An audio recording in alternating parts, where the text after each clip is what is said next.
இந்த இயக்கத்திற்கு அடித்தளம் வழங்கி கொடுக்கின்ற ஒட்டக்கலை செயலாளர்களே, பாகக்கலை நிர்வாகிகளே, பிரிவில் பூர்ணை கொண்ட பாகங்களே, நிர்வாகிகளே, செயலர்களே, சகோதர சகோதரிகளே, இன்னும் 7 பேர் விடுபட்டிருந்தாலும் கூட காலத்தின் அருமையை கருதி நான் அதை குறிப்பிட்டதாக ஏற்றுக்கொள்ளுமாறு உங்களை பணியோடு கேட்டுக்கொள்கிறேன்.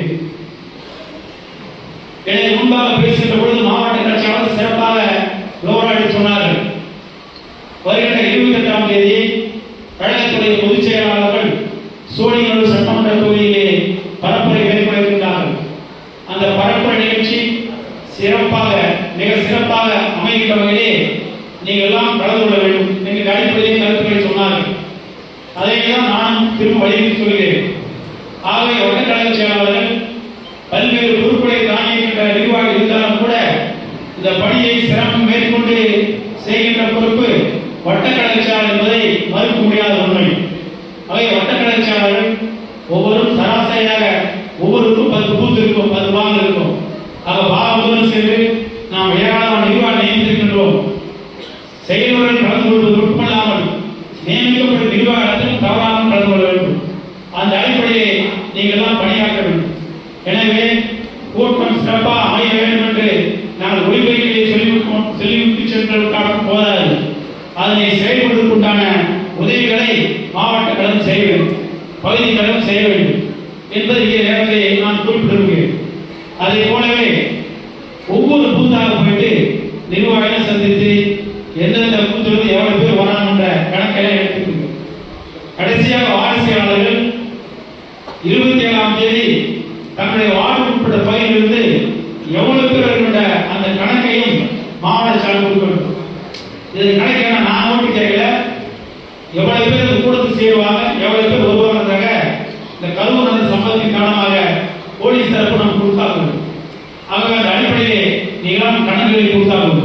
கணக்கு மட்டும் கொடுத்துவிட போதாது, கணக்கின் அடிப்படையில் ஆட்களை அழைக்க வேண்டும். அந்த வரை நீங்கள்லாம் சிறப்பாக பணியாற்றுங்கள். இரண்டாவதாக இங்கே வாக்காளர் பற்றி சொன்னார்கள். கடந்த 1 மாதத்துக்கு மேலாக இந்த எஸ்டிஆர் என்று சொல்லக்கூடிய இந்த வாக்காளர் பற்றி சிறப்பு தீவிர பணியிலே சிறப்பாக பணியாற்றியிருக்கிறீர்கள். அதற்காக என்னுடைய நன்றியும் வணக்கத்தையும் இங்கே தெரிவித்துக் கொள்கிறேன்.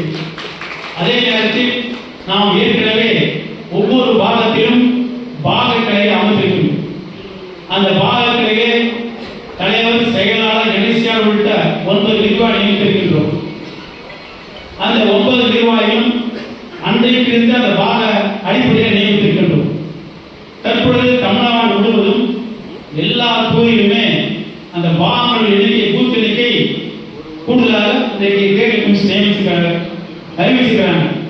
அது மட்டுமல்லாமல் சில இடங்களிலே ஏற்கனவே இருக்கின்ற பாகத்திலிருந்து சில வாக்குகள் அடுத்த பாகத்துக்கு போயிருக்கிறது. இந்த மாதிரி குழந்தைகள் நிறைய இருக்கின்றது. அதனால நாம் பேசி போட்டு பார்க்கக்கூடாது. அனைத்து பகுதிகளை சார்ந்தவர்களையும் அமர வைத்து வட்டக்கழக செயலாளர்கள் ஏற்கனவே படையபடி உதாரணம் 150வது பூத்து வச்சுக்கல, அந்த 150வது பூத்துல எப்படி வந்து அப்படியே இருக்கிறாங்களா, இல்ல இதிலிருந்து 100 வாக்கு 200 வாக்கு அடுத்த பூத்து போயிருக்குதா, அல்லது வேற பூத்து வந்துருக்குதா, இதையெல்லாம் ஆய்வு செய்து முன்னால் ஒழுங்குபடுத்து.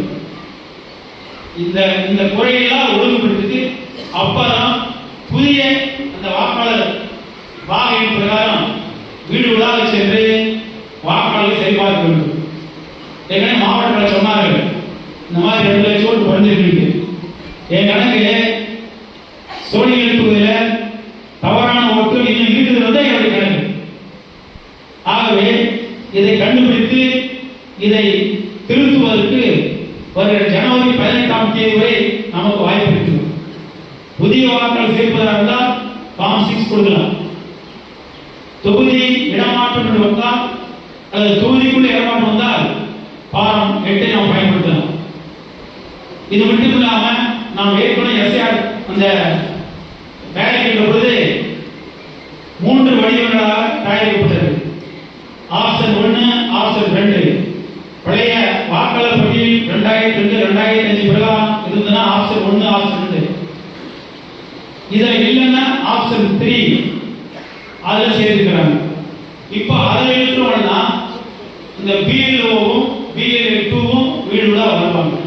இப்போ வருகின்ற பொழுது 11 ஆவணங்கள் தேர்தல் கமிஷனால் குறிப்பிட்டிருக்கிறார்கள். அதில் ஒரு ஆவணத்தை நாம் காண்பித்தால் அவர்களும் அந்த பட்டியலை சேர்த்து கொள்வார்கள். ஆக இந்த பணிகளை எல்லாம் செய்தால் மட்டுமே பட்டியல் எஸ்சிஆர் பட்டியல் வந்தது நல்ல சிஸ்டம் தான். அந்த சிஸ்டம் சரியானது என்று நாம் நிரூபிக்க வேண்டும் என்று சொன்னால் இருக்கின்ற குறைபாடுகளை நாம் தீர்க்க வேண்டும். ஆக இருக்கிற குறைபாடுகளை பிஎல்ஓ மட்டும் தீர்க்க முடியாது. அந்த கட்சிகளை சார்ந்து பிஎல்ஏ2 அதிகாரம் வந்து நீங்க போட போகும். ஆக இந்த பணிகளை முன்பாக நான் முன்பே குறிப்பிட்டது போல வாக்காளர் பட்டியலை வைத்துக் கொண்டு பழைய வாக்காளர் பட்டியலை வைத்துக் கொண்டு புதிய வாக்கு வைத்துக் கொண்டு ஏற்கனவே இந்த பாகத்தில் வாக்குகள் அப்படியே இருந்தால் பிரச்சனை இல்லை. அந்த பாகத்துக்கு சில வாக்குகள் அடுத்த பாகத்துக்கு அல்லது அடுத்த பாகத்துக்கு வாக்கு இந்த பாகத்துக்கோ இதையெல்லாம் ஒன்று சரி பண்ணி ஒரு இறுதியான முடிவுக்கு வாங்க.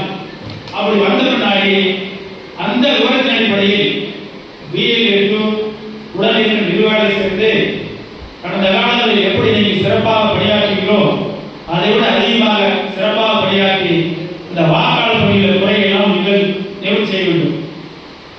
இன்றைக்கு புரட்சித் தலைவர் எடப்பாடியுடைய நிகழ்வு நடைபெறுவதற்கு குறுகிய காலம் என்று காரணத்தால் இந்த நிகழ்வை சிறப்பாக அமைகின்ற ஒரு பணி அமைய வேண்டும். அது முடிந்த பின்பாக நான் சொன்னது மாதிரி பழைய வாக்காளருக்கு புதிய வாக்காளர் வைத்துக் கொண்டு வாகத்தின் அடிப்படையில் சரியாக செக் பண்ணிட்டு நீங்கள் வீடுகளாக சென்ற பட்டியலை சரிபார்க்க வேண்டும் என்று உங்களை அன்போடு கேட்டுக்கொள்கிறேன். இங்கே பேசுகிற பொழுது குறிப்பிட்டார்கள் நிர்வாகிகள் எந்த அடிப்படையில் நியமிக்கப்பட்டிருக்கார்கள் குறிப்பிட்டார்கள். நான் சுருக்கமாக சொல்லியாங்க. இந்த சபையிலே அந்த கருத்துக்கள் வந்தது. அது மட்டுமல்ல